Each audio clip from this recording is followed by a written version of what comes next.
Charged with writing important pieces of the bill that will become the Build Back Better Act. And I care deeply, both personally and professionally, about a number of the legislative proposals that we'll be discussing, like paid family and medical leave, access to childcare, retirement security, and health profession opportunity grants. More broadly, I recognize that in order to help working families, Democrats must advance these and other proposals through the reconciliation process because of Republican obstruction. You know, it's critical we legislate in a thorough and transparent way, even though, and I think especially because, Democrats are proceeding on our own. Process matters because I want my constituents to have faith in what I'm doing, and because a good process makes it more likely we'll produce a good bill that can actually become law.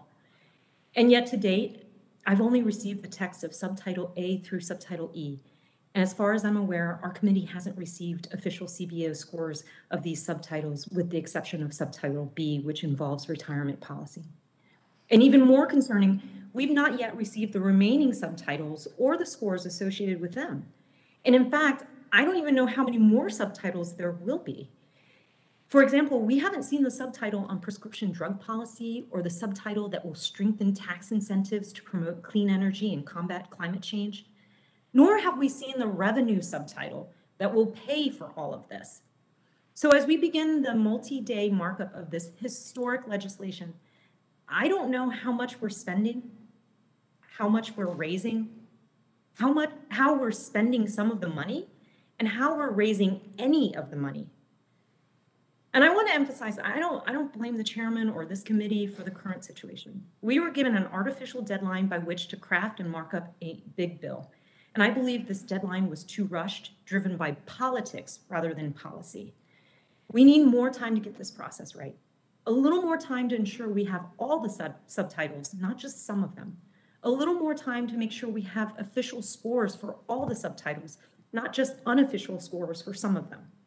So despite this committee's extraordinary efforts, I find myself in an impossible situation.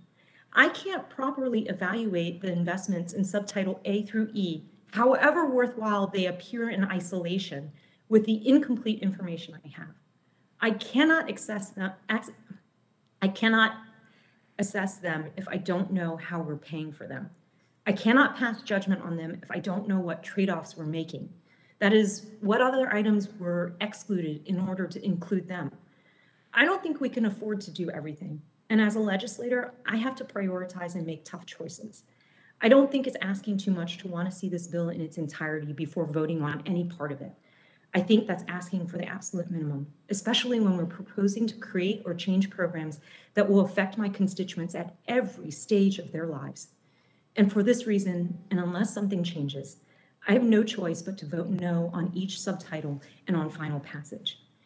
And this is incredibly frustrating and disappointing because I have consistently supported the use of reconciliation to help the American people. I'm trying to do the right thing here, but I believe we have to do it in the right way. And I remain optimistic that we will ultimately be able to vote for a targeted reconciliation bill containing many of our shared priorities. And I pledge to continue working to get this package to a place where I can support it, where it can pass both chambers, and where it can be signed by the president. After all, it is only the bills that become law that actually improve the lives of our constituents and make our great nation even greater. Thank you, and I yield.